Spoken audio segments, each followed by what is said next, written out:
ఏమంటుండు, అది యెహోవా వలన కలిగినది. మనకు ఖ్యాతి రావాలంట, అది ఎవరి వల్ల కలగాలంట? దేవాది దేవుడే. మనని గణపరచాలన్నా కానీ మన దేవుని చేతిలో ఉంది. మనని ఆయన అవమానపరచాడు కానీ అవమానానికి అప్పచెప్తాడు. ఆయన ఆ యొక్క దుష్టుని చేతికి మనని అప్పచెప్తాడు కానీ ఆయన మనని అవమానపరచాడు లేదా మనని ఆయన శిక్షించాడు.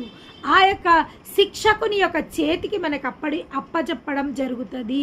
ఇంకా ఏమంటుండంటే ఇది యెహోవా ఏర్పాటు చేసుకున్న దినము.